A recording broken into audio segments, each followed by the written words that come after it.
বাংলাদেশের জাতীয় সার্কাস ইউনুস সে কি জাতিসংঘে আপনার গরু ছাগল অথবা মুরগির ডিম বিক্রি করতে গেছে? জাতিসংঘে আসলে তার কাজটা কি? এবং ইউনুস তার সাথে যাদেরকে নিয়ে গেছে তাদের কাজটা কি জাতিসংঘে? এটা কি আপনারা প্রশ্ন করেছেন? এই যে জেলেনস্কির মতো ইউনুস বাংলাদেশকে একটা জাতীয় সার্কাসে পরিণত করছেন সমগ্র বিশ্ববাসীর সামনে। আক্তারের উপর যেটা হয়েছে এটা তো অনেকটাই স্বাভাবিক। ইউনুস যেভাবে লুঙ্গি পরে পিঠের মতো আপনার কলা বিক্রি করার জন্য গ্রামের বাজারে যায় না, কলা, ডিম, মুরগি, গরু, ছাগল বিক্রি করার জন্য এভাবে জাতিসংঘে চলে গেছে। জাতিসংঘে ইউনুসের কাজটা কি? ইউনুসের কাজ হচ্ছে তার নিজের দেশের কি স্বার্থ সেটা উপস্থাপন করা। এখন ইউনুস সেখানে গেছেন তার নিজের স্বার্থ উপস্থাপন করার জন্য।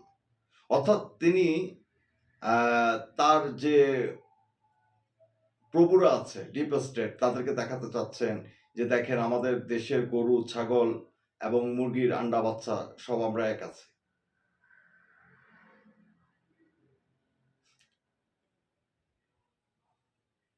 যেখানে তিনি নীতিগত সিদ্ধান্ত নেবেন সেখানে তিনি গেছেন তার সার্কাস দেখাতে। এখন যদি একটা লোক বাংলাদেশের ইতিহাসে আর কখনো কিন্তু এমন হয় নাই যে এইভাবে অনির্বাচিত জনপ্রতিনিধিদেরকে নিয়ে এক পাপেট সে জাতিসংঘ চলে গেছে। এটা ভণ্ডামি ছাড়া আর কিছু না। যেখানে আপনার আমেরিকান সৈন্যরা বাংলাদেশের ভিতরে অবস্থান করতেছে, ঘাঁটি করতেছে, বাংলাদেশের পুরো বাংলাদেশটাকে একটা জঙ্গিদের উপর ছাইড়া দিয়া সে জাতিসংঘে যে সার্কাস দেখানোর জন্য গেল তাকে জনতা সেখানে সার্কাস দেখায় দিল। এখন সে যে তার পোটলার ভিতরে কি মির্জা ফখরুলকে নিয়ে যাচ্ছে, না জামাতের তাহেরকে নিয়ে যাচ্ছে, না আক্তারকে নিয়ে যাচ্ছে, মানুষ তো বোমা ভেবে সেখানে ঢিল ছুড়ে দেওয়ার কথা। আক্তারের ভাগ্য ভালো যে ঢিল না ছুড়ে ডিম ছুড়ছে। তো ডিম ছুড়লে তো ব্যথা পাওয়া যায় না, এই জন্য আক্তার সে খুব চালাক। আপনারা জানেন এর আগে আক্তার একটা নাটক সাজিয়েছিল যে তার রংপুরের বাড়িতে তাকে হত্যা করার জন্য নাকি কে যেন উড়ো চিঠি দিয়েছিল। এই সে আক্তার। এনসিপি নামক চান্দাবাইদের কথা যারা জানেন, সার্ভিস মলমদের কথা যারা জানেন, হেলিকপ্টার আসিফের কথা যারা জানেন, এবং একজন উপদেষ্টা যে গর্ভবতী হয়ে যাচ্ছে সম্পর্কে যারা জানেন তারা আক্তার সম্পর্কেও জানেন। এসব ভণ্ডরাই আজকে বাংলাদেশের রাষ্ট্র ক্ষমতা দখল করে আছে। তো রাষ্ট্র ক্ষমতা দখল করে এদের স্বভাবটা হয়ে গেছে কি মুই কি হুনুরে টাইপের। এই জন্য আক্তার বলছে কি জানেন, ডিম মারার পরে বলতেছে গুলি বুলেট ভয় পাইনি, ভাঙ্গা ডিমে কিছুই যায় আসে। তো ভাই ভাঙ্গা ডিমে যদি তোমার কিছুই যায় না আসে তাহলে জামাতের নায়েবে আমির তাহের কেন তোমাকে নিয়ে বক্তব্য দেয়? ইউনুস সার্কাসের সাথে কি একজন ডাস্টবিন শফিক আছে, সে কেন তোমাকে নিয়ে এত উত্তলা হয়ে যায়?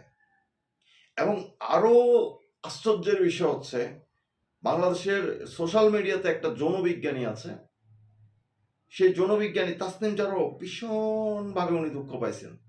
তো দুঃখ পাওয়ার ফলে কি হয়েছে, তাসনিম জারার তো কপাল খুলে গেছে। ইউনুস তাসনিম জারাকে জাতিসংঘে যাওয়ার টিকিট দিয়ে দিছে।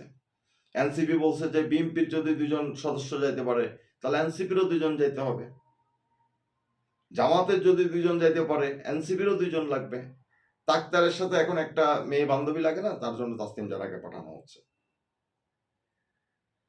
এটা ইসলামী ছাত্রী সংস্থা এ ধরনের বিষয়।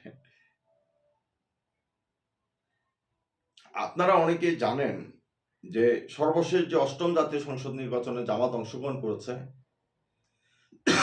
সরি, সেখানে জামাত আসন পেয়েছিল মাত্র 2টা, এবং সর্বশেষ 9ম জাতীয় সংসদ নির্বাচনে বিএনপি যে অংশগ্রহণ করেছে তারা আসন পেয়েছিল 29টা, তাদের কাছাকাছি 27টা আসন পেয়েছে জাতীয় পার্টি। তো ইউনূস যদি বিএনপিকে জাতিসংঘে নিয়ে যেতে পারেন, জাতীয় পার্টি কি দোষ করলো? জামাতের 2জন সদস্য যদি ইউনূসের সাথে জাতিসংঘে যেতে পারে, চরমোনাই পীর তারা কি দোষ করলো?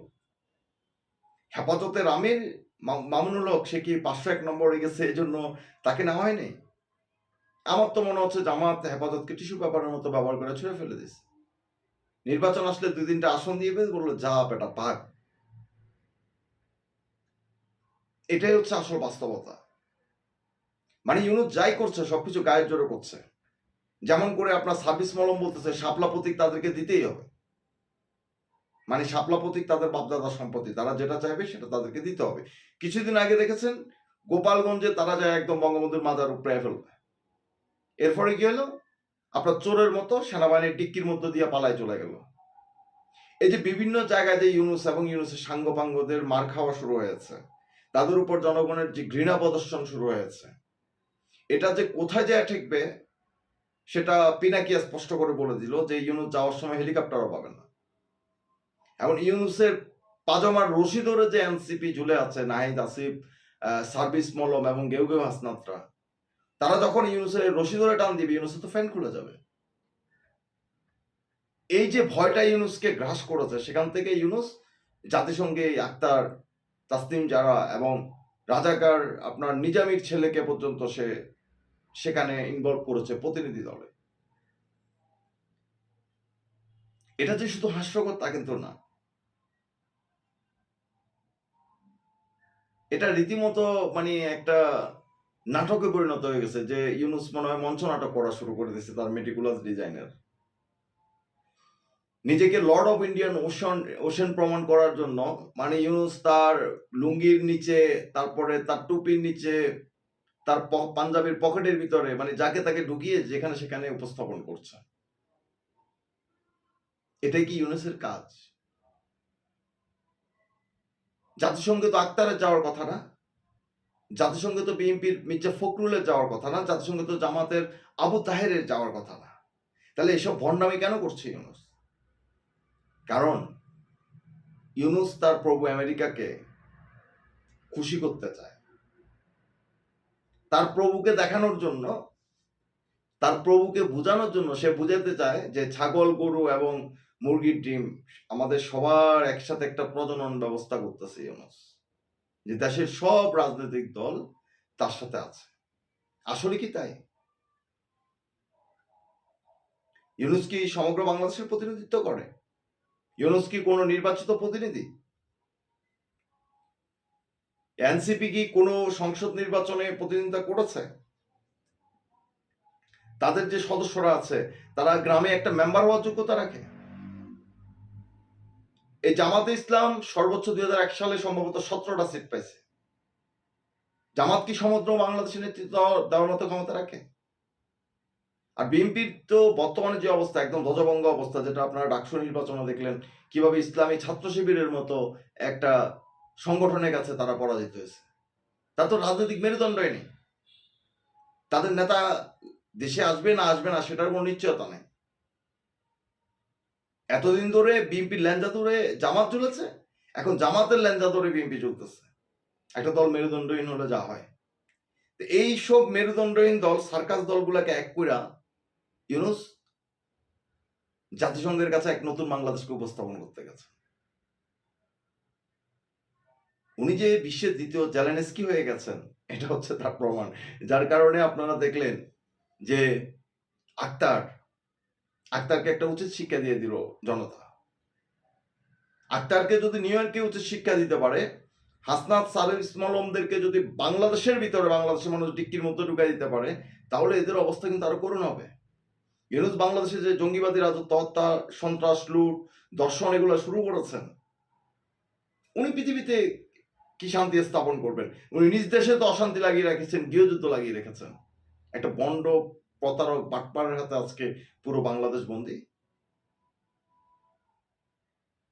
এই জন্য বলে না যে রতনে রতন চিনে, শুয়োর চেনে কচু। এজন্য ইউনূস চিনছে হচ্ছে আক্তারকে, তার সাথে নিয়ে যাচ্ছে আপনার তাসনিম জারাকে। এগুলা দেখে মানে পৃথিবীর অন্যান্য যারা রাজনৈতিক নেতারা আছেন তারা এগুলো দেখে হাসবেন। ইউনূস ভাবছে কি পুরো বিশ্ব মনে হয় জামাত ইসলামের মতো রাজাকার জিন্দাবাদ বলে না। ইউনূস তো তার নিজেকে অপমান করেন না এদেরকে জাতিসংঘে নিয়ে যায়। ইউনূস পুরো বাংলাদেশকে অপমান করছেন। এবং আপনাদের কি মনে হয় যে ইউনূসের লজ্জা আছে?